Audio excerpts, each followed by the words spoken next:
यहाँ ले लीजिए।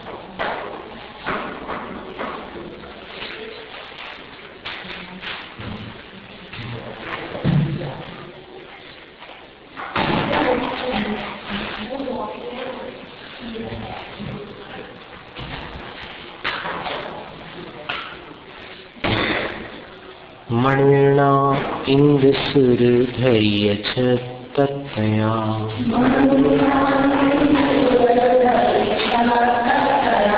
पंचकल्याण सुखावली पत्तया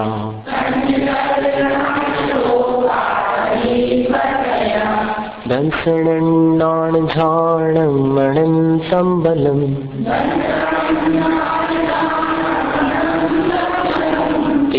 तेजिणादिन्तुवं हंवरं मङ्गलम् जेहि झाणज्ञ बाणैः ऐथद्वयम् जम्मजर मरणनय रतयन् दड्ढयम् जेहि पत्तं शिवन् शासयन् थाणयन् ते महन्दिन्तु सिद्धावरन्नाणयम्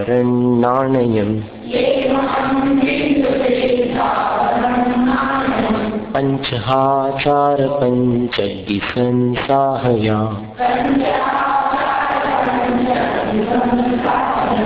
बारसंगाय सुरजलहि अवगाहया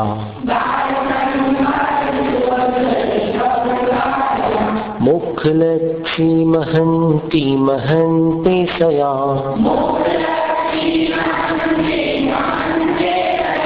सूरिणो दिन्तु मुखं गया संगया घोर संसार भीमाड्डवी कानने तिख वियरालनः पावपञ्चाणने नठमग्गाण जीवाण पहदिशया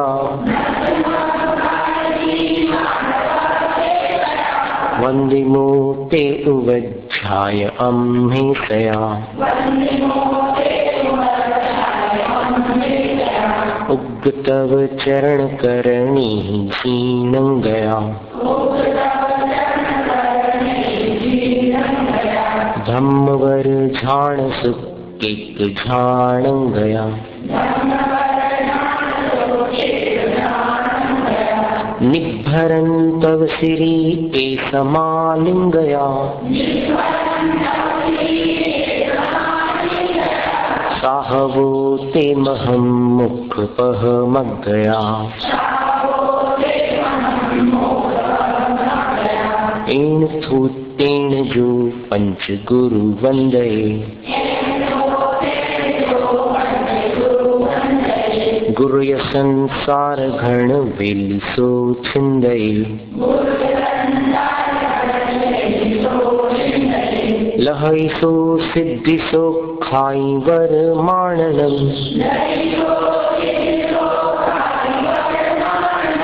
गुणैकं इंधनं पुंज पज्जालनम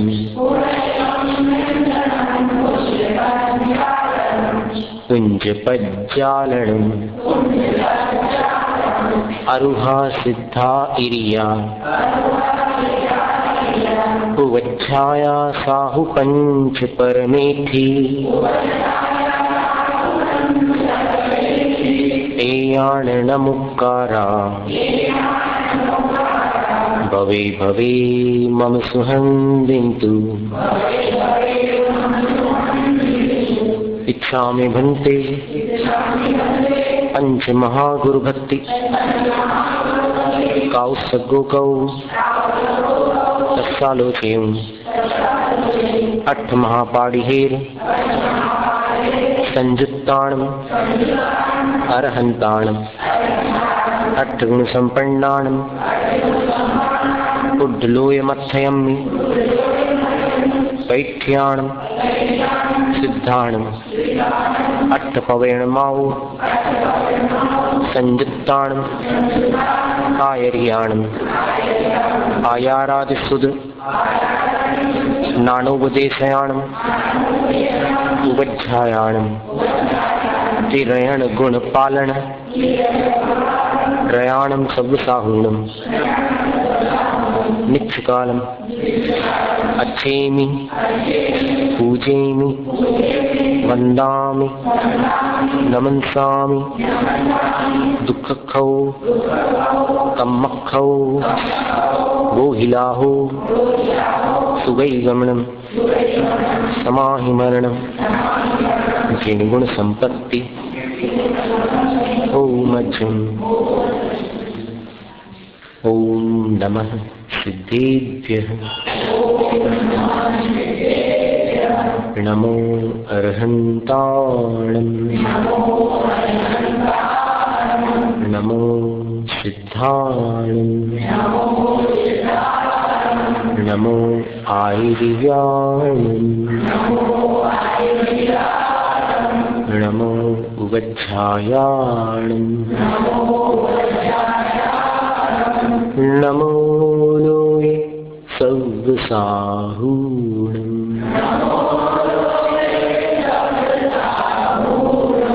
एषु पञ्चनमो यारो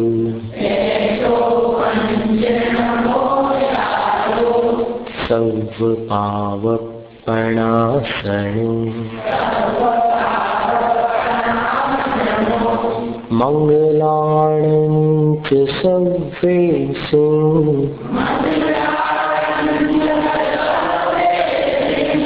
पठमं हवै मंगलम् चत्तारि मंगलम् अरहन्त मंगलम् सिद्ध मंगलम् साहु मंगलम् केवलिपन्नतो धम्मो मंगलम्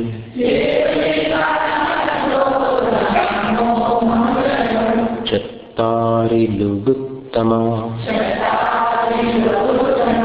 अरहन्त लुगुत्तमा सिद्धलोगुत्तमा साहुलोगुत्तमा केवलिपन्नतो धम्मो लोगुत्तमा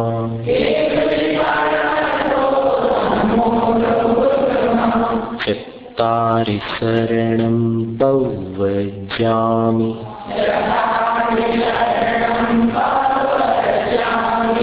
अरहन्त शरणं पव्वजामि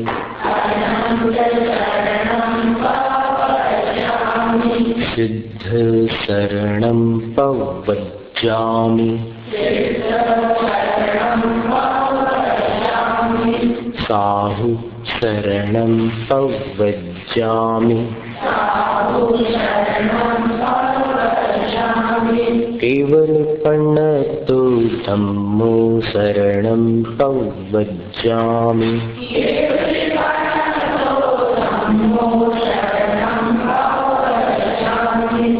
परम पूज्य देवादिदेव श्री शांतिनाथ भगवान की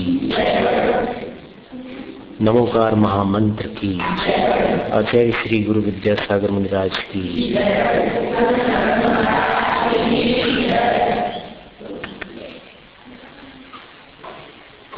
नमोकार मंत्र के विषय में बहुत सारी जानकारियां आपने प्राप्त की। अब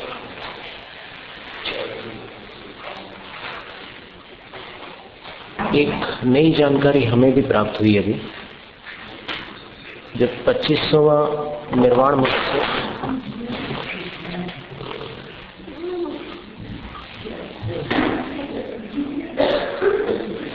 महावीर स्वामी का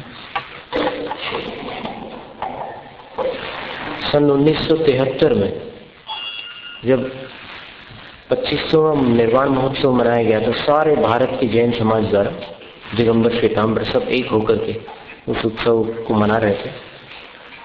तब उपाध्याय श्री अमर मुनि ने, श्वेतांबर मुनि को, उन्होंने एक पुस्तक लिखी थी।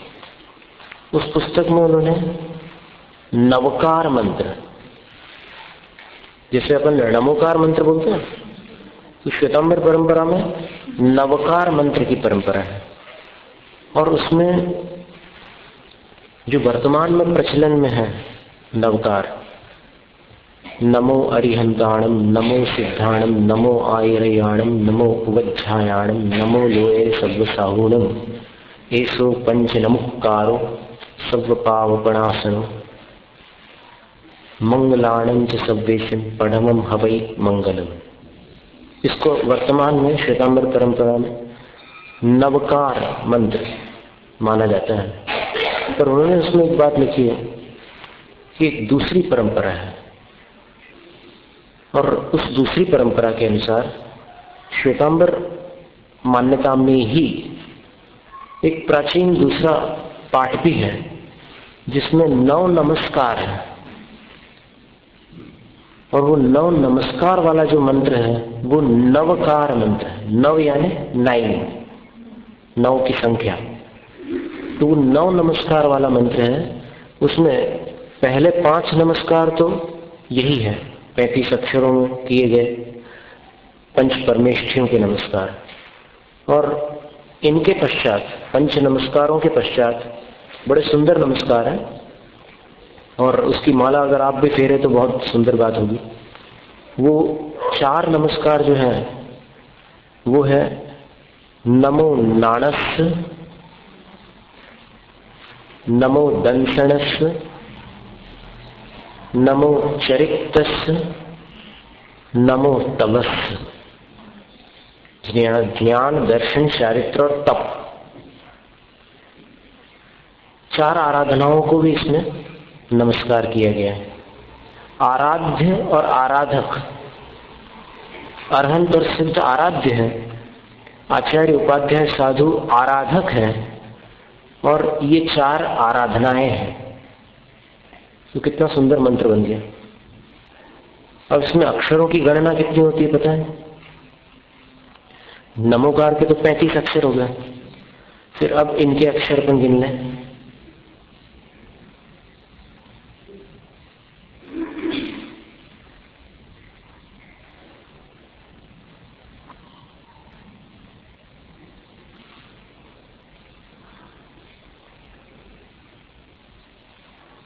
चौबीस अक्षरों में। नमो नाणस् 5, नमो दंसणस् 6, नमो चरिक्तस् 6, नमो तवस् 5, 5 6 6 5, कितने हुए? 22 हुए। ठीक है, 24 नहीं होंगे, 22 होंगे। तो 22 को उसमें जोड़ लीजिए 35 में, 57 अक्षर का मंत्र बन जाता है। 5 6 6 5, ठीक है। 5 और 5 10 और 6 और 6 12, 10 और 12 22। तो ये बड़ा एक सुंदर मंत्र बन जाता है, नवकार मंत्र। और यदि अपन 105 नमोयारों को माने नवकार, तो फिर इसमें छंद की अपेक्षा से 9 पद बन सकते हैं, लेकिन नमस्कार 9 नहीं होंगे, क्योंकि ये एक प्रकार से चूलिका है। नमोकार मंत्र का सार, उसकी उत्कृष्टता बताई गई है उसमें एसु पंच नमोयार, यह पंच नमस्कार, यानी मुख्य क्या हो गया? पंच नमस्कार मुख्य हो गया ना। यह पंच नमस्कार सर्व पापों का प्रणाशक है और सब मंगलों के बीच प्रथम मंगल है। तो इसमें नमोकार के बारे में जानकारी है, और उसमें क्या है, 4 और जो नमस्कार करते हैं अपन आराधना, ये आपको स्मरण में रखना है कि अरहंत और सिद्ध आराध्य है। ये प्रवचन सार में आचार्य जयसिंह स्वामी ने लिखा है कि अरहंत और सिद्ध आराध्य है, आचार्य उपाध्याय और साधु आराधक है।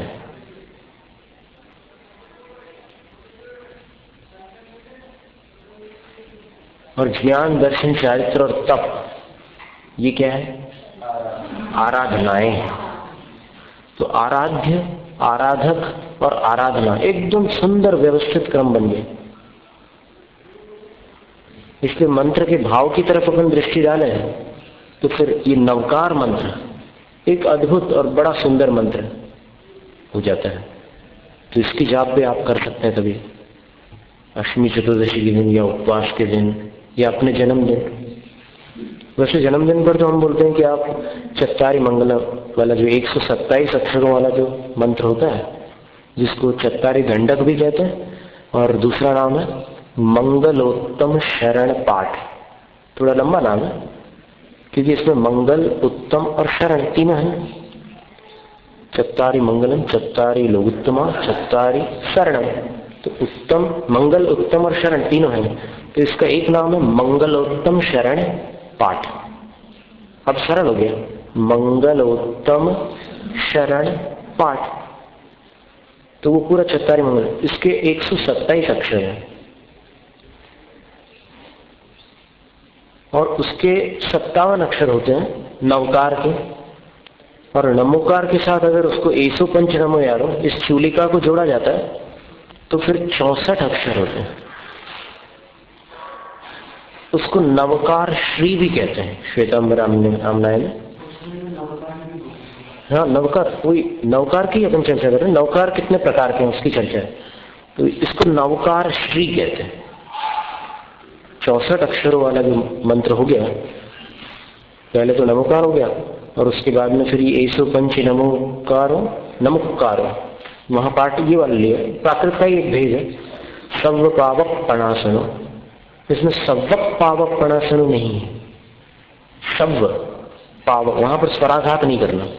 सव्व पावक पणासन, पावक पणासन, यहां स्वराघात होगा। सव्व पावक पणासनो। फिर मंगलानंद सव्वेशिन पढ़मम। अभी इसमें दो उच्चारण आपको सुधारने, ऐसो को एसो बोलना है और पढ़मम को पढ़मम ढ बोलना है, ढोल का ढ। पढ़मम, पढ़मम नहीं। अंतर है कि नहीं दोनों? आपको लग रहा है सुनने में? पढ़मम और पढ़मम, ये पिछले ही वर्ष हमने सीखा है इसका उच्चारण। क्या था कि भोपाल से एक रिकॉर्डिंग हुई थी, बहुत बड़े विश्व के नामी संगीतविद गुंदेचा बंधु हैं, वो ध्रुपद धमार शैली के गायक हैं। उनसे किसी ने नमोकार मंत्र गवाया और फिर एक सीडी तैयार की। इसमें नमोकार मंत्र, भक्तामर स्तोत्र बहुत सुंदर ढंग से उन्होंने गाया। और उसमें उन्होंने जो पढ़मम ये उच्चारण किया उसको हमने ध्यान से सुना। फिर हमें लगा कि ये उच्चारण तो अलग लग रहा है। फिर लगा कि ये सही है और अपन जो करते हैं वो गलत। पढ़मम गलत उच्चारण था और पढ़मम ये शुद्ध उच्चारण था, क्योंकि ढ के नीचे वहां बिंदी तो नहीं डली। प्राकृत और संस्कृत में ढ के नीचे कभी भी नुक्ता नहीं है कहीं भी। ढ जो कहते हैं पढ़मम, पीड़ा बोलेंगे संस्कृत भाषा में और हिंदी में पीड़ा बोलेंगे। ड और ड दोनों में फर्क है, पीड़ा और पीड़ा। शांत्यष्टक स्तोत्र में क्या बोलेंगे? पुंसांत चरण प्रणाम करणात्, क्या सर्कस है, बिल्कुल संभल कर बोलना है। पीड़ा, पीड़ा नहीं, पीड़ा, ड पीड़ा प्रयांत क्षय। अभी हम ऐसे व्यक्ति को ढूंढना चाहते हैं जिसका एक एक उच्चारण सही हो।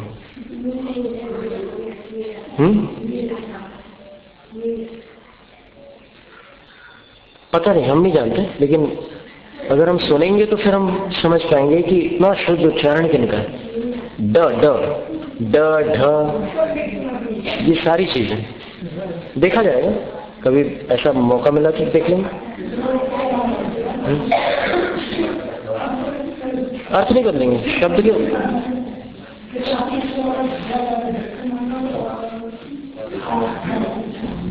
दृढ़, देखो दृढ़ता, इसमें क्या बोल रहा है अपन? ढ। ढ, ढ के पहले कुछ एक ह जैसी वायु बाहर आती, ढ। ड के पहले भी देखिए कैसे वायु, ढ, पीड़ा, ढ, अ जैसा आता ना कुछ अंदर से, और फिर उस बिंदी को हटा दो नीचे से, पीड़ा, ड बन जाता, बिल्कुल कॉम्पैक्ट आवाज होती। सीधे ड के स्थान पर जीभ लगा ड, ये उच्चारण होता है। हाँ, फिर ढ और ढ, दृढ़, और ढक्कन, देखो ढक्कन में कैसा उच्चारण, दोनों में फर्क है। और इसी प्रकार ये तो नमोकार मंत्र, नवकार मंत्र और नवकार श्री, तीन की जानकारियां दी आपको। नमोकार मंत्र तो अपन सब जानते हैं, फिर नवकार श्री किसको कहेंगे? नवोकार मंत्र और उसके पश्चात ये 4 पद जोड़ दें चूलिका के। 4 पद छंद की दृष्टि से 4 पद है। अनुष्टुप छंद में 4 चरण होते हैं ना, एसु पंच नमो यारो एक चरण हो गया, सव पावक पणासनो दूसरा चरण हो गया, मंगलानंच सव्वेशिन तीसरा, पड्ढमम हवई मंगलम ये चौथा। इन 4 को उन 5 में मिला दो तो गिनती में क्या हुआ? 9, तो उसको नवकार श्री कहते हैं। उसमें 64 अक्षर है। कितने अक्षर है? 64। वो 35 और फिर यहां के 33, कितने हुए? 68। 1 मिनट गिन लेते हैं। एसो पंच नमो नमोकारो, ये 8 हो गया। सव पावक पणा सणो, ये 8 हो गया। 8 और 8 16। मंगलानंच सव्वेशिन, ये 8 हो गया। और अठमम हवई मंगलम, ये 9 हो गया। कितने हुए? 33 हुए ना, तो 35 में 33 जोड़ दीजिए, 68 होंगे। तो 64 जो हमने संख्या बोली थी वो भूल से बोली थी, इसको आप 68 कर लीजिएगा। नवकार श्री 68 अक्षरों का मंत्र हो जाता है। और कहते हैं, जिनको अनुभव है वो कहते हैं कि जब कभी कोई मुसीबत आती है तो अगर इसकी माला फेर ले तो फिर समाधान निकल आता है, नवकार श्री। और फिर एक नवकार मंत्र, वैसे नवकार श्री को नवकार मंत्र भी बोला जाता है, पर उपाध्याय अमर मुनि, श्वेतांबर मुनि, इन्होंने जो पुस्तक लिखी है उसमें ये उल्लेख किया है कि नवकार मंत्र की जो परंपरा है वो अगर दूसरी परंपरा को देखा जाए, एक परंपरा तो अधिकांश लोगों वाली परंपरा ये मानती है कि नवकार श्री ही नवकार मंत्र है, लेकिन जो दूसरी परंपरा है वो ये मानती है कि ये नवकार श्री तो एक चूली का पद जोड़ करके नमोकार मंत्र के साथ बनाया गया है, लेकिन जो नवकार मंत्र है उसमें 9 नमस्कार है। और 9 नमस्कारों वाला जो नवकार मंत्र है उसके अक्षर 57 है, और उसका पाठ नमो अरिहंताणम, नमो सिद्धाणम, नमो आयरियाणम, नमो उवज्झायाणम, नमो लोए शब्दसाहूणम, नमो नाणस, नमो दंसणस, नमो चरितस, नमो तवस। तो पूरा जो नवकार मंत्र हुआ इसमें प्रथम 2 पद आराध्य को नमस्कार करने वाले हैं, बीच के 3 पद आराधकों को नमस्कार करने वाले हैं, और अंत के 4 पद आराधनाओं को नमस्कार करने वाले। आराध्य अरहंत सिद्ध है, आराधक आचार्य उपाध्याय साधु है, और ज्ञान दर्शन चारित्र और तप क्या है? आराधना है। तो ये भी बड़ा सुंदर मंत्र है, इसलिए कभी आप करना चाहें इसकी माला तो बहुत आनंद के साथ बैठ करके कर सकते हैं। आपका मन भी खूब लगेगा, क्योंकि नई चीज में मन अच्छा लगता है। अब वो नमोकार मंत्र पुराना हो गया, बचपन से मिला हुआ है आपको, तो कभी कभी मन बाहर चला जाता है। पर आप अगर इसको करेंगे नवकार मंत्र को तो फिर मन स्थिर होगा और अच्छे से कर सकते हैं आप। नमो अरिहंताणम, नमो सिद्धाणम, नमो आर्याणम, नमो वज्रायणम, नमो लोये सबसाम, नमो नानस्य, नमो दंसनस्य, नमो चरित्रस्य, नमो तपस्य। ये हो गया 57 अक्षरों का मंत्र। क्या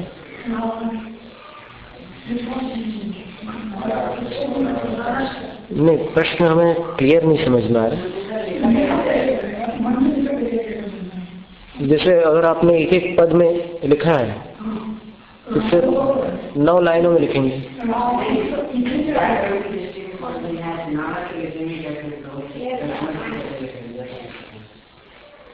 अगर आप अर्धमागधी में लिखते हैं तो फिर न, जो श्वेतांबरों में पाठ चलता है न का नमस्कार का जो न है वैसा न लिखा जाएगा। और यदि आप इसमें पाठ करना चाहते हैं जो बाकी भाषा है शौर सेनी आदि, तो उसमें अणा बन जाएगा। नो सर्वत्र न, ये सूत्र आता है। तो उसमें क्या होता है कि न हमेशा सब जगह अणा बन जाता है।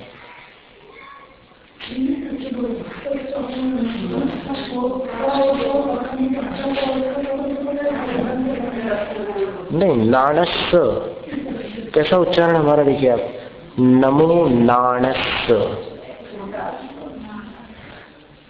नाणस, एक आधा स है और एक पूरा स है। सुना आपने? एक आधा स है और एक पूरा स है। इसमें दोनों हलंत तो हो ही नहीं सकते ना। दोनों अगर हलंत हो तो फिर उच्चारण नहीं होगा।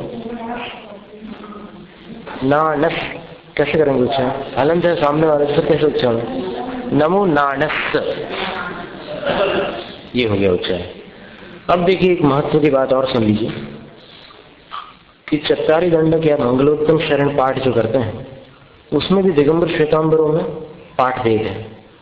जैसे श्वेतांबर वाङ्मय में चत्तारि मंगलम, अरहंत मंगलम, ये तो बीच में जो विद्वानों ने सुधारा है उसकी बात हम नहीं करना चाहते, जो प्राचीन पाठ है उसकी चर्चा कर रहे हैं।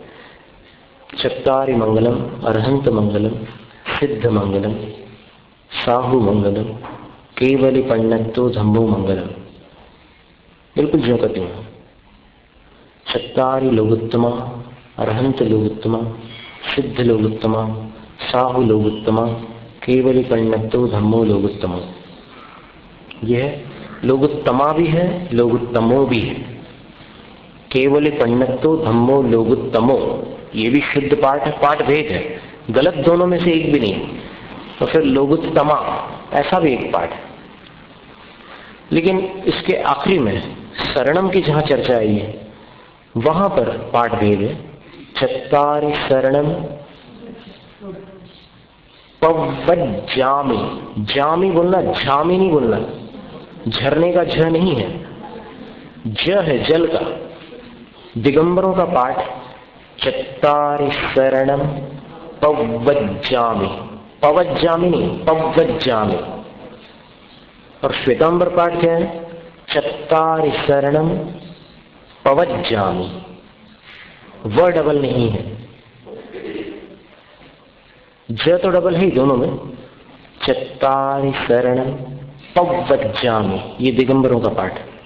फिर चत्तारि शरणम पवज्जामि, श्वेतांबर पाठ। अब इसमें अर्थ में क्या अंतर है वो हम बाद में बतलाते हैं। फिर दूसरा है अरहंत शरणम पवज्जामि, और वहां श्वेतांबर वाङ्मय में अरहंत शरणम पवज्जामि। फिर तीसरा सिद्ध शरणम पवज्जामि, वहां पर सिद्ध शरणम पवज्जामि। फिर साहु शरणम पवज्जामि, और वहां साहु शरणम पवज्जामि। फिर केवल पंडितो धम्मो शरणम पवज्जामि, और वहां केवल पंडितो धम्मो शरणम पवज्जामि। तो अंतर कहाँ हुआ? केवल एक व में अंतर हुआ। यहां पर एक व अधिक है और वहां पर व डबल नहीं है, एक ही व है। अर्थ में क्या अंतर होगा? तो लगभग प्राकृत में जो धातुओं का प्रयोग किया जाता है क्रियापदों में, वो जहां प्राकृत में आत्मनेपद होता है, संस्कृत में परस्मैपद होता है। संस्कृत में आत्मनेपद होता है तो प्राकृत में परस्मैपद होता है। तो परस्मैपद और आत्मनेपद में अर्थ अंतर ये है कि जैसे परस्मैपद में भवती बनेगा और आत्मनेपद में भवते बनेगा।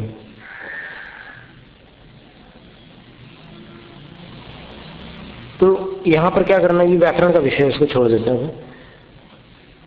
पवज्जामी में अर्थ निकलेगा कि मैं प्रव्रजामी, प्रकर्षेण व्रजामी, यानी मैं पूर्णतः समर्पित होता हूं। प्र का अर्थ है पूर्णतः, अच्छी तरह समर्पित होता हूं। और श्वेतांबर पाठ में क्या पवज्जामी, उसका अर्थ निकलेगा प्रपद्ये। प्रपद्ये, अब ये आत्मनेपद बन गया। वहां पर प्राकृत में परस्मैपद था, जामी, मी जो था वो परस्मैपद का प्रत्यय है, और आत्मनेपद में क्या बन गया, प्रपद्ये, ये रूप बन गया। अब इसका अर्थ क्या होगा, प्राप्त होता हूं, अरहंत की शरण को प्राप्त होता हूं, ये श्वेतांबर पाठ का अर्थ निकला। और दिगंबर पाठ का अर्थ निकला अरहंत की शरण को समर्पित होता हूं। समर्पित होता हूं का अर्थ क्या हुआ, मैं समर्पित होता हूं, अर्थात मैं अपने आप को अरहंत भगवान की शरण में समर्पित करता हूं। और पवज्जामी, पवज्जामी का अर्थ होगा, जहां पर वर्ड डबल नहीं है, उसका अर्थ होगा मैं अरहंत की शरण को प्राप्त होता हूं। तो अर्थ में अंतर आ रहा है कि नहीं आ रहा है? प्राप्त होना और समर्पित होना, दोनों में अंतर है। तो समर्पित होने में बहुत गहराई है, प्राप्त होना और समर्पित होना, इन दोनों में समर्पित होना अधिक दुर्लभ है। आगे समझ में, समर्पण ज्यादा मुश्किल है। किसी चीज को पा लेना तो ठीक है, लेकिन समर्पित हो जाना बहुत बड़ी बात है। तो इस तरह ये सबके अर्थ और फिर पाठ और उच्चारण, सारी चर्चाएं अपन ने यहाँ की है। अब जो कायोत्सर्ग संबंधी दोष आप लोग पूछ रहे थे कि कायोत्सर्ग करते समय जो 32 दोष होते हैं वो कौन से हैं, याद है?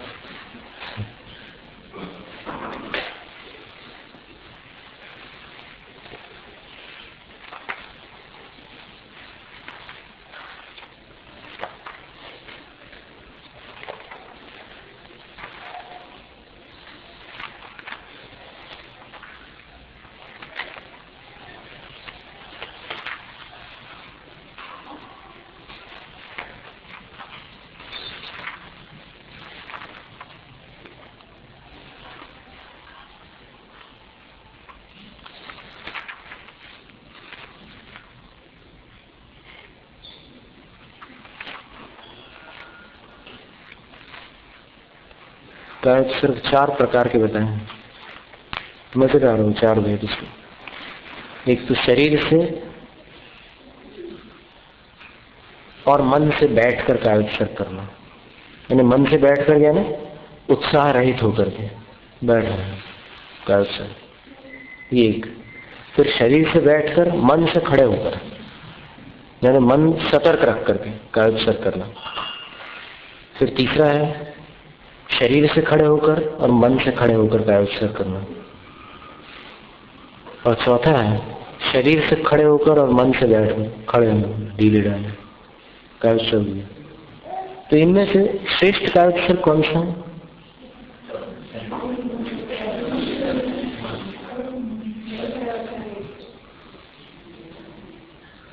जिन कायोत्सर्ग में मन भी सतर्क हो, सावधान हो, खड़ा हो, वो चाहे बैठा हो या खड़ा हो शरीर से, वो कायोत्सर्ग श्रेष्ठ है।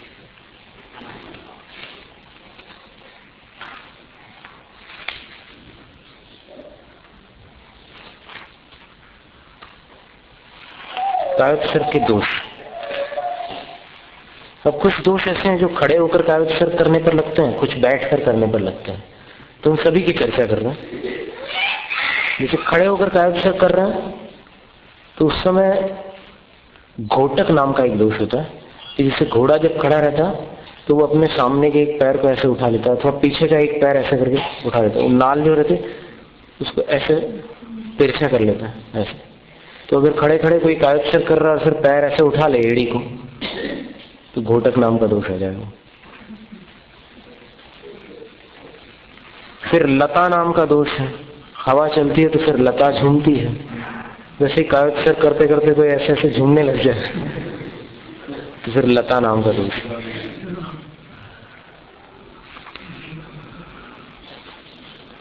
फिर स्तंभ नाम का एक दोष है, किसी खंबे का सहारा लेकर कायोत्सर्ग करना। बहुत से लोग करते हैं। किसी प्रवचन सभा में कोई बीच में खंबे हो तो फिर कुछ लोग वहीं टिक जाते हैं और ऐसे कायोत्सर्ग करते हैं। स्तंभ नाम का दोष। खड़े होकर भी अगर टिके खंबे से तो फिर दोष लगेगा, और बैठ कर करोगे तो भी दोष।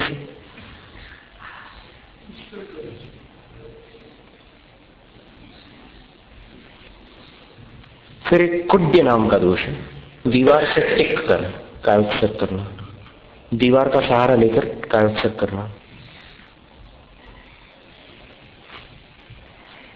फिर एक माला नाम का दोष है।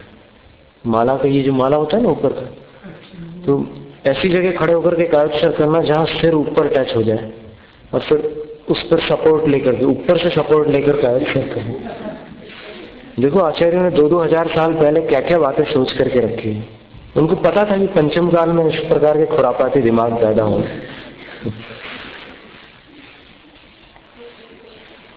फिर शबरवधु। शबरवधु का अर्थ होता है दोनों जांघों को सटाकर अथवा दोनों पिंडलियों को एक दूसरे से घिसते हुए कायोत्सर्ग करना। खड़े होकर होगा ये, बैठे बैठे तो नहीं।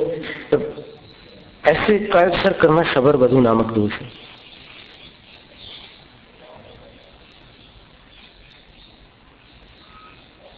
मैंने ये जंघाओं को जंघाओं से इस प्रकार रगड़ते हुए, पिंडलियों को पिंडलियों से रगड़ते हुए जब कायोत्सर्ग किया जाता है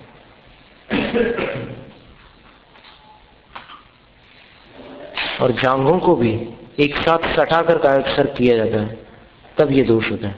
वास्तव में कायोत्सर्ग की जो विधि हो, एड़ियों के बीच में 4 अंगुल की दूरी अनिवार्य है। दोनों पैरों की जो एड़ियां हैं उन एड़ियों में 4 अंगुल की दूरी अनिवार्य है कायोत्सर्ग करने के लिए। पंजों की अगर बात करें तो पंजों के 4 अंगुल से लेकर के 12 अंगुल तक के फासले रखे जा सकते हैं। वो शरीर की बनावट के अनुसार, जिसमें शरीर को बिल्कुल स्थिर किया जा सके, शून्य किया जा सके, उस तरीके से सामने के जो पंजे हैं वो एक बीते तक आप दूर रख सकते हैं। एक बीते में 12 अंगुल होती और कम से कम 4 अंगुल। एड़ियों के बीच में नियम से 4 अंगुल की दूरी आवश्यक कायोत्सर्ग के समय।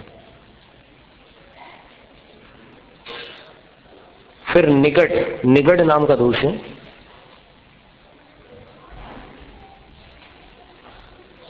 पैरों के बीच अधिक अंतराल करके कायोत्सर्ग में खड़े होना निगड़ दोष है। सावधान। फिर विश्राम। विश्राम की मुद्रा में जो कायोत्सर्ग होगा वो निगड़ दोष। फिर लंबोत्तर।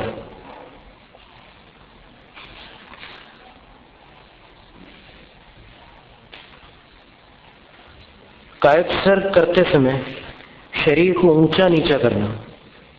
ऐसे ऊंचा कर लिया फिर ऐसे नीचा कर लिया। ये लंबोदर का अर्थ होता है ये जो पेट है इसे ऊंचा करेंगे तो लंबा हो जाएगा पेट। पहले जो साइज की साइज थी, अब इसके बाद ऐसे ऊंचा खींच करके आप कायोत्सर्ग करो तो लंबोदर हो जाएगा। तो लंबोत्तर ये भी एक दोष है। फिर स्तनित दृष्टि। छाती की तरफ देखकर कायोत्सर्ग करना। कई लोग बैठे बैठे ऐसे करते हैं ना कायोत्सर्ग, आचार्य से डांटते हैं। अगर कोई भी साधु ऐसे कायोत्सर्ग करेंगे ना तो आचार्य ऐसे करेंगे धीरे से, वो सबको पता भी नहीं चलना देते, लेकिन उसको समझ में आ जाता है जिससे बोल रहे हैं ऐसे। तो ये जो कायोत्सर्ग, छाती को देखते हो कायोत्सर्ग करना, वो स्तनित दृष्टि। फिर वायस, कायोत्सर्ग में स्थित होकर, वायस का अर्थ होता है कौवा, वायरस अलग चीज है, वायस, वायस यानी कौवा, पायस यानी खीर। तो वायस कायोत्सर्ग में स्थित होकर कौवे के समान जो पार्श्व भाग को देखते हैं उनके वायस दोष होता है। पार्श्व भाग यानी ये बाजू वाला हिस्सा, पार्श्व का अर्थ है बाजू वाला हिस्सा। तो कायोत्सर्ग कर रहे हैं, ऐसे देखते जा रहे हैं, ऐसे इस बाजू देखते हैं, तो बाजू वाले भाग को देखना कायोत्सर्ग करते समय, ये वायस दोष है। फिर खलीन एक 11वां दोष है। खलीन का अर्थ होता है कि घोड़े के मुंह में जो लगाम लगी रहती है, तो वो बीच बीच में कभी कभी दांत कटकटाता है, कट कट कट कट करता है घोड़ा।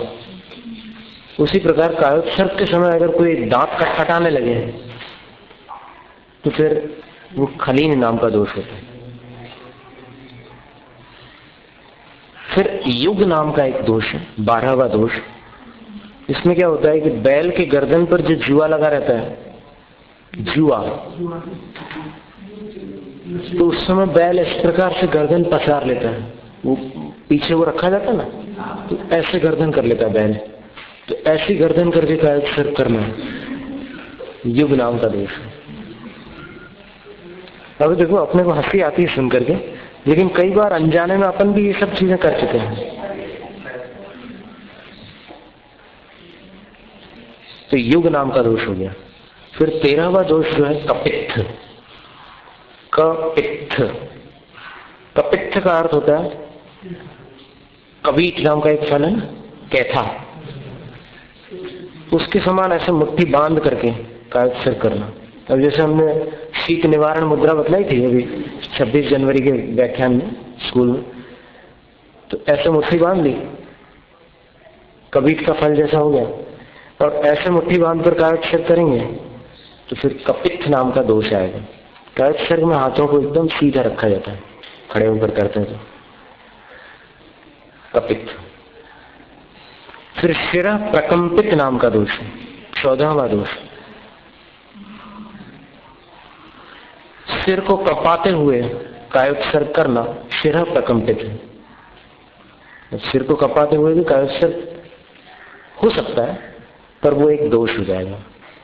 जैसे सिर हिलाते हैं, कायोत्सर्ग चालू है, सिर में स्पंदन है, शिरा प्रकंपित। फिर 15वां दोष है मूकत्व। जैसे गूंगा मनुष्य मुंह से अलग अलग प्रकार के आकार बनाता है, ऐसे मुंह खोलता है और कैसे कैसे आकृति बना करके अपने संकेत करता है। कायोत्सर्ग करते समय अगर गूंगे मनुष्य जैसा मुंह बनाए तो वो मूक नाम का दोष, मूकत्व।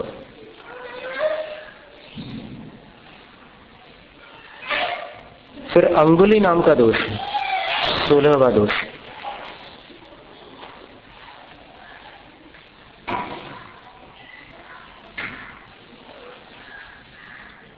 मूकित, मूकित दोष है, मूकत्व नहीं है, मूकित है। मूकित त्व नहीं, त। मुख के और नासिका के विकार करना, इसका अर्थ ही हो जाता है। मूकित दोष का अर्थ है कि मुंह और नाक को अलग अलग प्रकार से बदलना।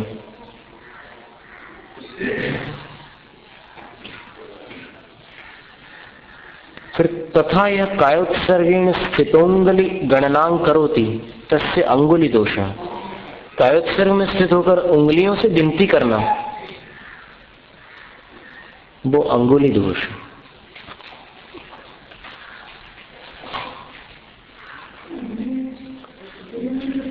कोई भी उंगली, किसी भी उंगली से कायोत्सर्ग, माला फेरते समय आप उंगली से गिन सकते हैं, लेकिन कायोत्सर्ग के समय उंगली से गिनना वर्जित है। कायोत्सर्ग में ये एक दोष माना जाएगा 32 दोषों में कि उंगली से नहीं गिनना। माला फेरते समय गिन सकते, ये एक अच्छी जानकारी की बात है। 9 बार गिनना है तो मन में गिन सकते, 9 बार करो बिल्कुल। जाने दो ना, यहाँ तो शरीर देखो, कायोत्सर्ग में क्या है, काय है कि नहीं, तो बस उसका उत्सर्ग करना है। काय चेष्टा के उत्सर्ग अर्थात त्याग का नाम कायोत्सर्ग। तो शरीर की चेष्टा से रहित होकर आपको जो भी करना है करें, वो कायोत्सर्ग हो गया।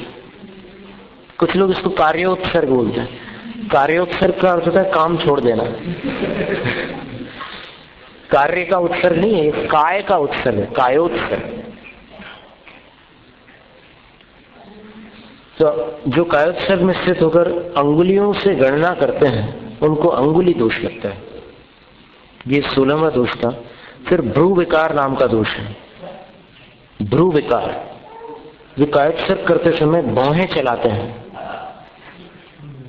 जैसे ऊपर नीचे भौहें चलाते हैं।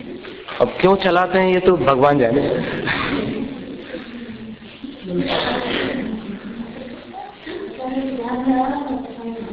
सब हर चीज देखने मिली होगी उनको।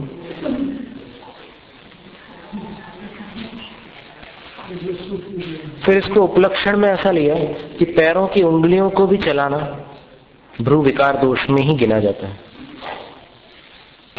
कायोत्सर्ग चालू है, या तो फिर यहाँ भौहें हिला रहे हैं या फिर पैरों की उंगलियां ऐसे से हिला रहे हैं, तो वो भ्रू विकार दोष। फिर वारुणी पाई दोष। वारुणी का अर्थ होता है शराब और वारुणी पाई का अर्थ होता है शराबी। तो कायोत्सर्ग चालू है लेकिन शराबी के समान झूम रहे हैं। कायोत्सर्ग चल रहा है लेकिन ऐसे झूम शराबी के समान। वारुणी पाई दोष। फिर 10 दोष जो है 10 दिशाओं के अवलोकन रूप है। 4 दिशाएं होती है और 6 विदिशाएं होती है। अभी अष्टपाउड़ के स्वाध्याय में एक नई जानकारी प्राप्त हुई थी। 4 दिशाएं 6 विदिशाएं। 4 दिशाएं तो स्पष्ट, पूर्व पश्चिम उत्तर दक्षिण। 6 विदिशाएं जो है उनमें ऊर्ध्व अधो, फिर यहां से गिनना प्रारंभ करिए। आग्नेय, आग्नेय के बाद कौन सी आएगी? नैऋत्य। आग्नेय, नैऋत्य, वायव्य और ईशान। 10 दिशाओं में अंतिम दिशा जो है ईशान है।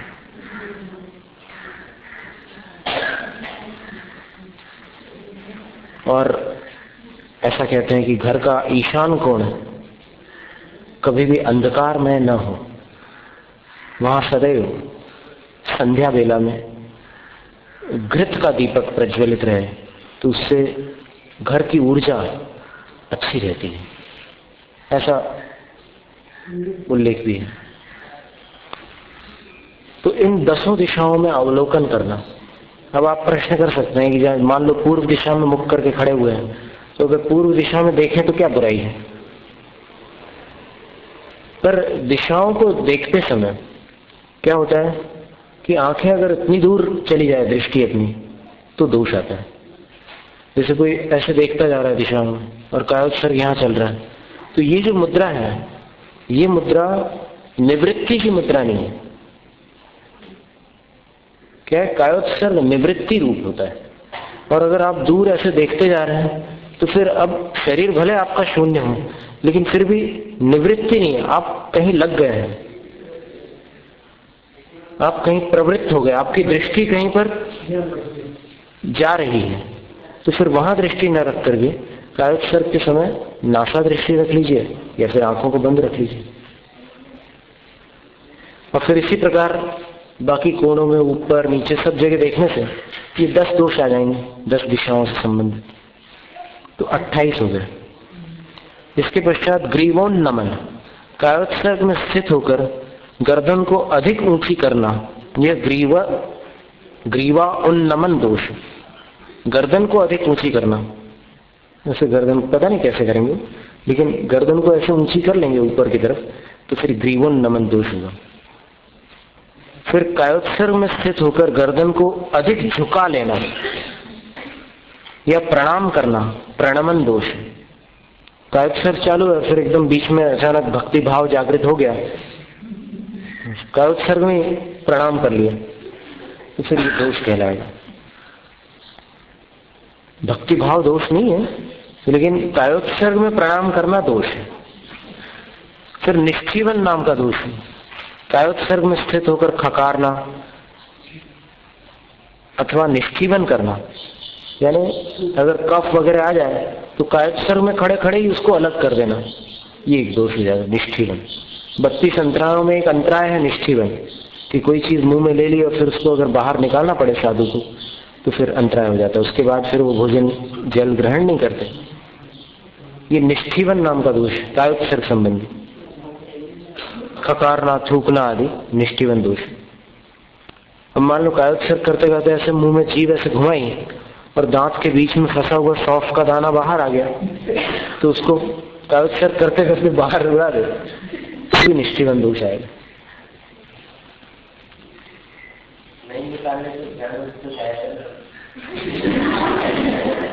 पर जिनने अपने मन को वश में किया है वो जहां ध्यान लगाना चाहते हैं वहीं ध्यान स्थिर रहता है, जिनका मन चंचल है उनका ध्यान वहीं जाता है। फिर अंगामर्श, कायोत्सर्ग में स्थित होते हुए शरीर के अंगों का स्पर्श करना।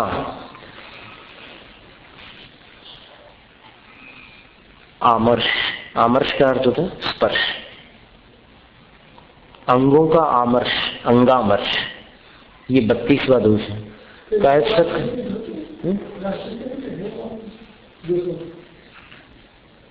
अब दोषों की प्रायश्चित तो क्या हो सकते हैं? फिर प्रतिक्रमण बोला जाता है, मुनि प्रतिक्रमण बोलते हैं कि कायोत्सर्ग में वंदना में जो भी दोष लगे हैं तस्मिच्छामि दुक्कडम, इसको अभी कुछ लोग तस्मिच्छामि दुक्कडम बोलते हैं। मी नहीं है, में है, में, तस्मिच्छामि दुक्कडम, में है उसका पाठ। तो कायोत्सर्ग में शरीर के अलग अलग हिस्सों को छूना वो अंगामर्श नाम का दोष है। जैसे ऐसे खड़े हैं, फिर एकदम ऐसे ऐसे यहाँ हाथ लगा लिया, फिर खड़े हो गए, ऐसे फिर ऐसे पीठ में हाथ लगा लिया, तो इधर उधर हाथ घुमाना, शरीर के अंगों का स्पर्श करना, ये अंगामर्श नाम का दोष हो गया। इस तरह कायोत्सर्ग संबंधी ये 32 दोष हो गए। 4 प्रकार के कायोत्सर्ग तो समझ में आ गया आपको।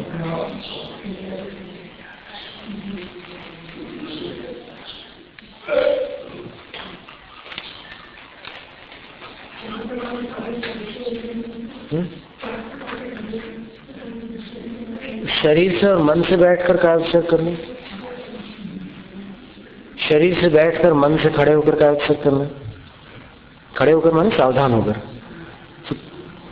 शरीर से खड़े होकर मन से बैठकर कायोत्सर्ग करना, उत्साह रहित होकर, शरीर से खड़े होकर और मन से भी खड़े होकर कायोत्सर्ग करना। कायोत्सर्ग की उत्कृष्ट अवधि 1 वर्ष होती है और उपवास की उत्कृष्ट अवधि 6 महीने होती है। सबसे बड़ा उपवास 6 महीने का होता है, पर जो कायोत्सर्ग में 1 वर्ष के लिए खड़े हो गए हैं उनका वो दुगना हो जाता है उपवास, उत्कृष्ट उपवास का दुगना हो जाता है। जैसे बाहुबली स्वामी थे, वज्रायुध मुनि थे, शांतिनाथ भगवान के जीव जब वज्रायुध मुनि की पर्याय में थे, यानी अपने इस मनुष्य भाव से पिछले वाले तीसरे मनुष्य भाव में जब वज्रायुध मुनि की पर्याय में थे, तब उन्होंने 1 वर्ष तक बाहुबली मुनिराज के समान कायोत्सर्ग किया था। और शरीर से लताएं लिपट गई थी, पैरों में बामियां बना ली थी चींटियों ने, और उसमें सांप और बिच्छू सब रहते थे। फिर विद्याधरियां उसको हटाती थी कि क्या पता कब तक उपवास है, कल अगर आहार को उठना हुआ तो इन सब स्थितियों को देख करके उपसर्ग मान करके ये निराहार रहेंगे। तो वो सेवा भाव से उनको अलग कर देती थी, लताओं को भी अलग करती थी और फिर ये भी अलग करती थी बामियां, पर ये उठते ही नहीं थे। 1 वर्ष तक कायोत्सर्ग में खड़े रहे। बाहुबली भगवान को तो केवल ज्ञान हुआ था, इनको तो फिर वज्रायुध मुनिराज को तो तीर्थंकर की पर्याय से मोक्ष जाना था, तो उस भाव में उनको केवल ज्ञान नहीं हो पाया था, लेकिन अहमेंद्र पद की प्राप्ति जरूर हुई थी।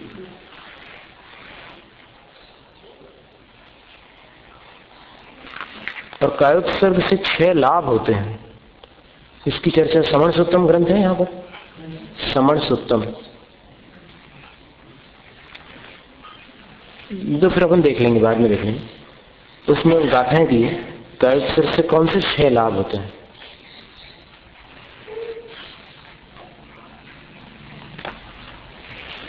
और 16 उद्गम दोषों की जो चर्चा थी,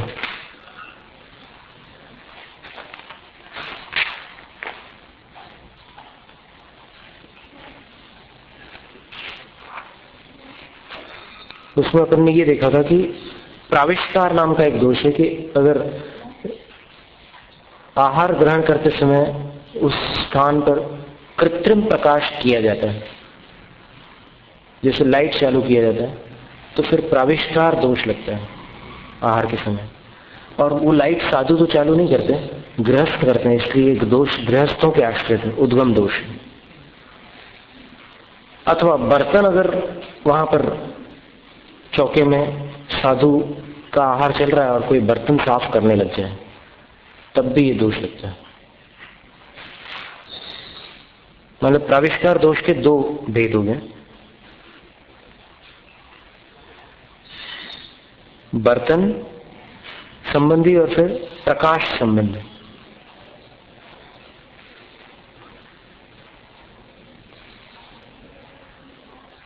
बर्तनों को भस्म आदि से मांजना या जल आदि से धोना, अथवा बर्तनों को फैलाकर रख देना, ये सब प्रादुष्कार या प्राविष्कार दोष है आहार के समय। ये गृहस्थ के निमित्त से होता है।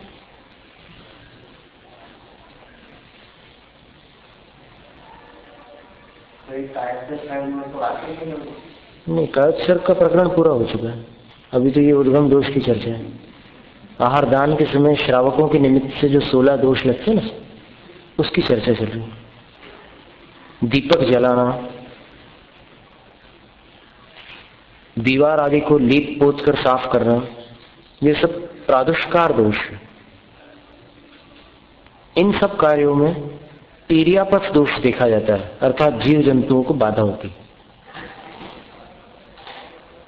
उस समय चलने फिरने से ईर्यापथ शुद्धि नहीं रह पाती।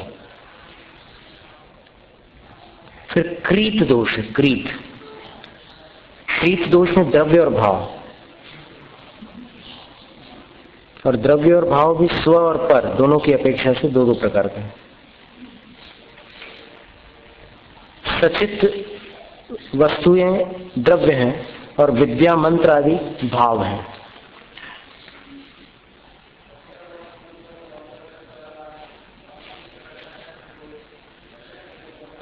अर्थात संयत मुनि आहार के लिए प्रवेश कर चुके हैं, उस समय अपने या पराये गाय भैंस आदि किसी को देकर वहां से आहार लाकर साधु को देना, ये कृत दोष है। उसी प्रकार अपने मंत्र या अन्य मंत्र को, स्वविद्या या पर विद्या को किसी के लिए प्रदान करके उसके बदले आहार लाकर साधु को देना,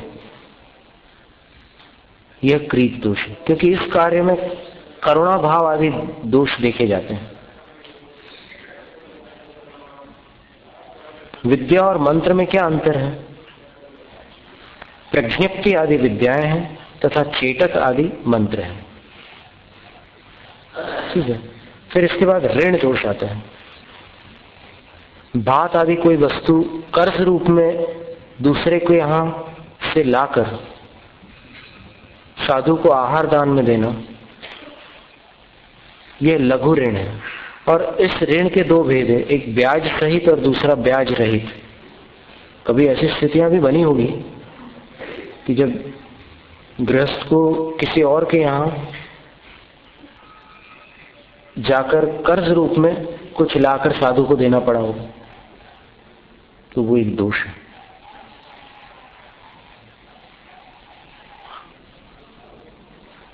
इस समय मेरे घर पर साधु आए हैं, तुम मुझे भात रोटी और ठंडाई दे दो, मैं तुम्हें इससे अधिक लौटा दूंगा, ऐसा कहकर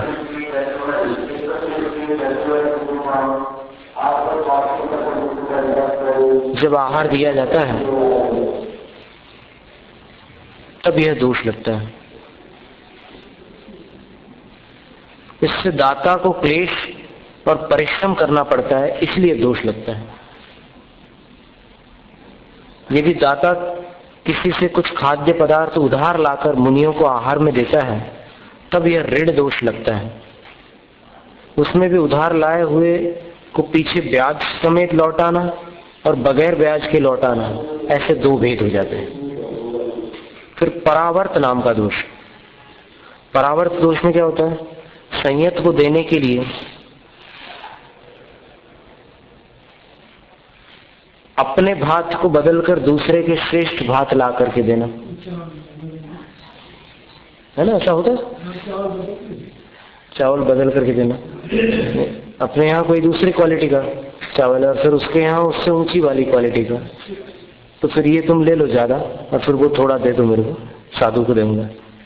ये परावर्त नाम का दोष।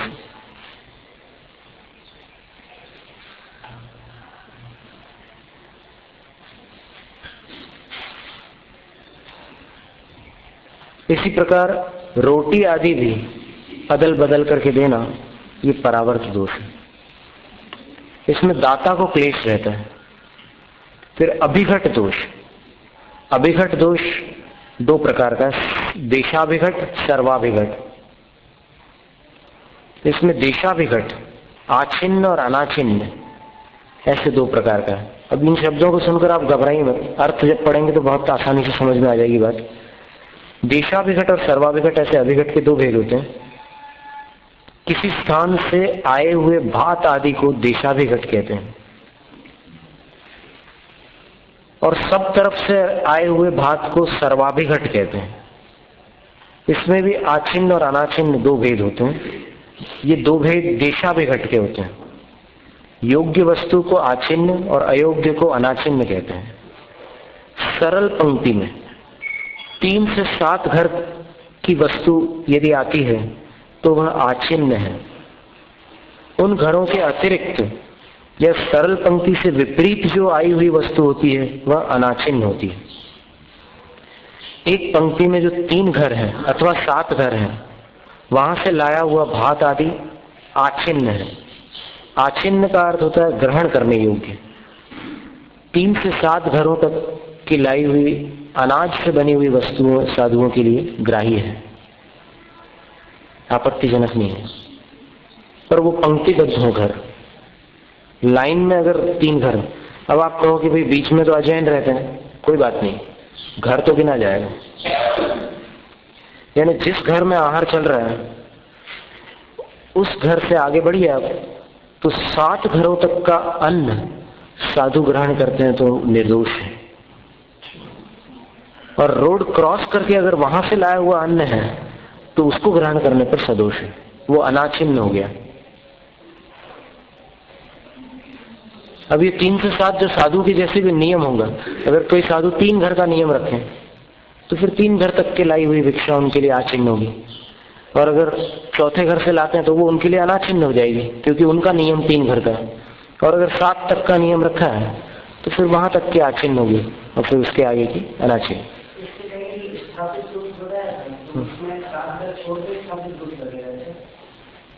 स्थापित दोष में क्या था?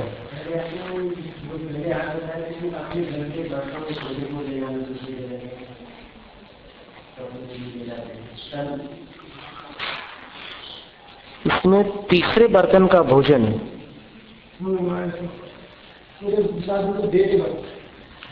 स्थापित दोष है। 1 मिनट देख लेते, फिर से देखिए।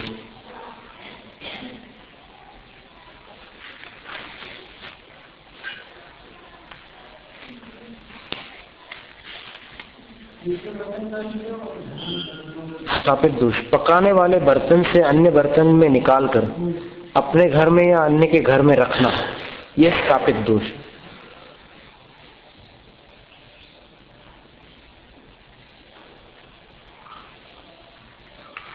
इसकी व्याख्या क्या है?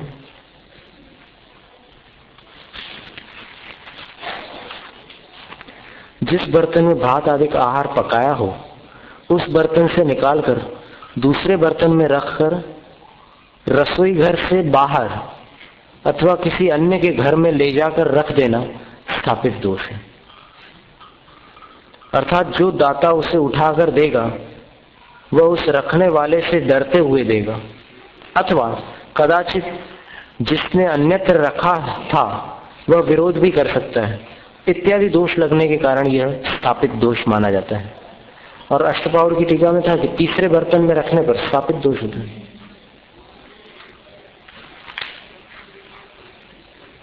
तो आचिन्न और अनाचिन्न स्पष्ट हो गया।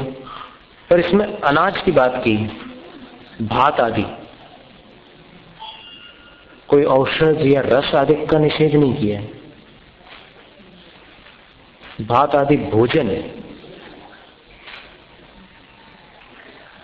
सरल पंक्ति से अतिरिक्त 7 घरों से आया हुआ भोजन भी अनाचिन्न है, ग्रहण के अयोग्य है। अथवा यत्र तत्र स्थित घरों से आया हुआ भोजन ग्रहण करने योग्य नहीं। कभी कभी किसी कॉलोनी में ऐसा नहीं होता कि लाइन से घर हो, कुछ ऐसे अस्त व्यस्त भी घर होते हैं प्रकीर्णक जैसे, तो वहां से लाया हुआ भोजन भी अनाचिन्न है, अर्थात इसमें दोष देखा जाता है, ग्रहण करने योग्य नहीं है। बिना पंक्ति के घरों से लाया हुआ भोजन मुनि के लिए अभिघट दोष युक्त होता है, क्योंकि जहां कहीं से आने में ईर्यापत शुद्धि नहीं रह जाती। सर्वाभिघट दोष किसे कहते हैं? तो स्वग्राम, परग्राम, स्वदेश, परदेश की अपेक्षा सर्वाभिघट के 4 भेद हैं। दूसरे मोहल्ले से लाकर के आहार देना प्रथम सर्वाभिघट है। माने अपना गांव या अपना शहर तो वही है, लेकिन मोहल्ला दूसरा है, तो वहां से लाकर के देना सर्वाभिघट है।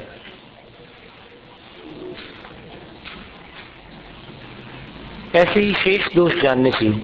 दूसरे गांव से ला करके देना, पर ग्राम सर्वाभिघट हो गया। दूसरे देश से ला करके देना, जैसे यहाँ पहले देश होते थे ना, अभी भी आप लोग बोलते हैं ना कि हमारे देश गए। वो जो देश होते थे, तो एक देश जैसे बुंदेलखंड है, फिर महाकौशल है, तो महाकौशल का भोजन बुंदेलखंड में देना, बुंदेलखंड का भोजन ले जा करके महाकौशल में देना, तो ये भी एक प्रकार का सर्वाभिघट है। स्वदेश, परदेश और स्वदेश में बुंदेलखंड में ही दे रहे हैं आहार, लेकिन बुंदेलखंड में किसी दूसरी जगह का आहार इस जगह दे रहे हैं, तो ये स्वदेश अभिघट हो गया। जैसे सागर में लड्डू बनाए थे और वो लड्डू ले जा करके नैनागिर में दे दी, ऐसा हो जाता है? नहीं होता, कभी नहीं होता। हमने देखा है, इसलिए हम बता रहे। हमने देखा है ना, कुछ ऐसा होता है। वो तो ठीक है, अच्छे से रख करके लाते हैं, 16 में ही लाते हैं, ऐसा नहीं कि गैर 16 में लाते हैं, लेकिन ले जाते हैं इसलिए दोष है। हो गया क्यों नहीं?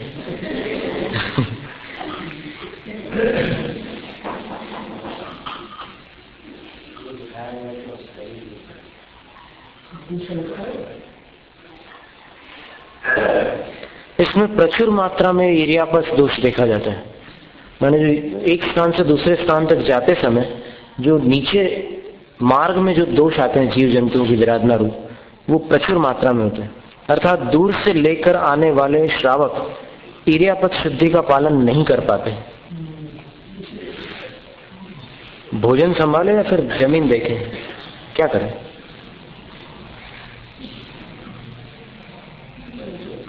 फिर एक उद्भिन्न नाम का दोष है।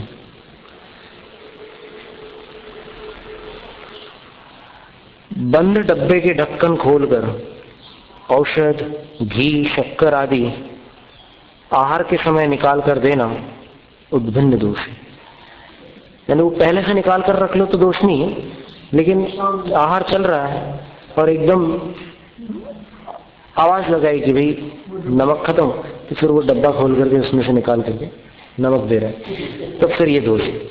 या फिर बूरा दे रहा है, या फिर मुनक्का ऊपर से पैकिंग ऐसे फट से खोली, अंदर से मुनक्का निकाला, पानी जो है दे दे। मतलब पैकेज खोल करके देना आहार के समय उद्भिन्न नाम का दोष है। फिर एक मालारोहण नाम का दोष है। अभी उद्भिन्न दोष में ये भी लिखा है कि जिसपे सील लगी हुई है, मोहर लगी हुई है, ऐसी कोई वस्तु खोल करके देना, औषध, घी, शक्कर, गुड़, खांड, लड्डू आदि जो भी चीजें बंद हो उनको खोलकर देना उद्भिन्न दोष है। इसमें चींटी आदि की विराधनाएं संभव है, जीव जंतुओं को बाधा हो सकती है इसलिए। फिर मालारोहण नाम का दोष है। मालारोहण का अर्थ है जो माला है, मतलब घर में ही कहीं कहीं कुछ ऐसे स्थान रहते हैं जहां पर कुछ सामान ऐसे ऊपर रख दिए जाते हैं। चौके में कई बार ऐसा देखने मिलता है कि ऊपर कुछ अलग से बर्तन रखे हुए हैं, डब्बे रखे हुए हैं, कभी कभी अचार भी रखे रहते हैं। तो वहां से सीढ़ी लगा करके कुछ उतार के फिर साधु को देना। लकड़ी की नसें नहीं होती ना, उस टाइम आहार चल रहा है महाराज का, और फिर अंदर आपने नसें नहीं लगा करके स्टोर रूम में से कुछ निकाला, हो सकता है गुड़ निकाला हो या सौंफ निकाली हो, कुछ भी निकाला हो आपने, वो निकाल कर तुरंत महाराज को ला करके देना। महाराज जी ऐसे देखते हैं, ले लो ले लो। बहुत तरीके से मनाते हैं और एकदम दे देना। ये मालारोहण नाम का दोष है। कभी कभी लड्डू जो है ना ऊपर रखे जाते हैं बच्चों की पहुंच से दूर, तो वो ला करके महाराज को देती है ऊपर से निकाल के। मालारोहण दोष है। फिर एक अच्छेद्य नाम का दोष है।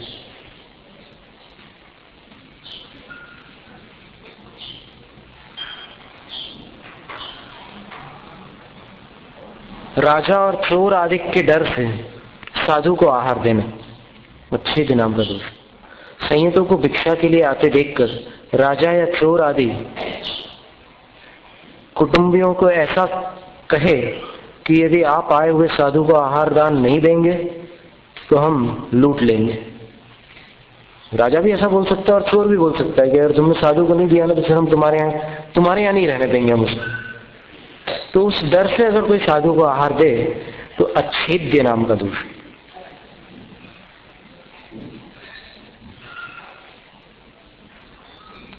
ये दोष इसलिए क्योंकि इसमें डर कर आहार दिया जाता है। फिर अनीशार्थ नाम का दोष है।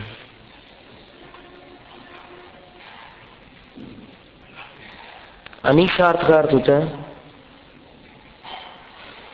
यदि दातार उस द्रव्य का स्वामी न हो तो वो दातार नहीं कहलाता, और उससे आहार लेना अनीशार्थ दोष है। अब ये दोष जो है ये श्रावकों के 5 अतिचारों में भी आता है। परव्यपदेश, अन्य दातृदेयार्पणम परव्यपदेश, दूसरे दातार का जो द्रव्य है वो अपने हाथ से साधु को दे देना, ये परव्यपदेश नाम का श्रावकों का अतिचार है। और साधुओं के लिए यहाँ पर ये दोष हो रहा है कि वो अपनी चीज न दे करके किसी और की वस्तु आहार में दे रहा है, उस पर उसका असली में अधिकार नहीं होता। और जिस वस्तु पर अपना अधिकार नहीं है उसका दान नहीं होता।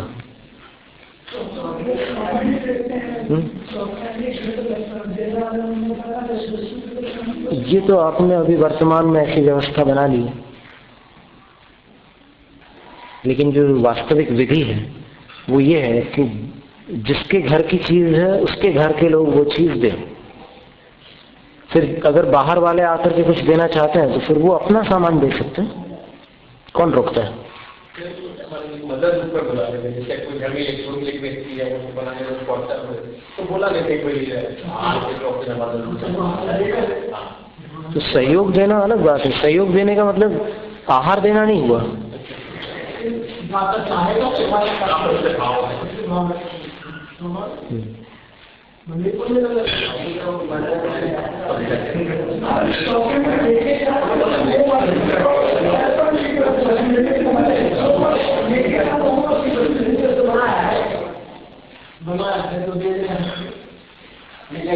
नहीं, बनाया है तो देने का हक है ऐसा नहीं है। सुनिए ध्यान से फिर से। अगर मान लो आपने पड़ोसी को बुलाया है बनाने के लिए, वो डोसा अच्छा बनाना जानता है, आपने बुलवा लिया उसको, तो वो स्वामी हो गया क्या उस द्रव्य का? नहीं हुआ। उसमें तो केवल एक रसोइये का काम किया है, माने एक ऐसे रसोइये का जिसके पास वो कला है बनाने की, पर वो दातार की श्रेणी में नहीं आएगा। और फिर सहयोग में क्या है कि शोध कर देना भी एक प्रकार का सहयोग है, और फिर वहां व्यवस्था करना वो भी एक प्रकार का सहयोग है। सिर्फ अपने हाथ से देना ये थोड़ी सहयोग हुआ। तो इसमें ये बताया। अब फिर उसको क्या है कि उसमें सम्मिलित करते हैं कि भाई जैसे मान लो 5 कटोरियां हैं और फिर घर के लोग 3 हैं, तो 5 कटोरियों को कैसे संभालेंगे? वैसे तो संभाल सकते हैं, पर चूंकि आज शॉर्टकट का जमाना है तो बैठा दिया 5-6 लोगों को, लो संभालो देते जाना। पर उसका दूसरा तरीका ये है कि उन 5 कटोरियों को आप एक थाली में रख लीजिए और उसके बाद उन 5 कटोरियों को देखकर स्वयं दीजिए, क्योंकि भोग भूमि और स्वर्ग की प्राप्ति जो होती है आहार दान से, वो विधिवत देने पर ही होती है। अगर बिना विधि के देंगे तो फिर वो उपलब्धि नहीं हो सकती। जो लोग विधि का उल्लंघन करके आहार देते हैं उनको स्वर्ग और भोग भूमि की प्राप्ति नहीं होती, क्योंकि वो दूषित हो जाती है विधि। और विधि क्या है कि जो दातार है वो अपना द्रव्य स्वयं दे। फिर कभी क्या होता है कि इसमें आचार्य ने एक बात कही थी कि यदि वो दातार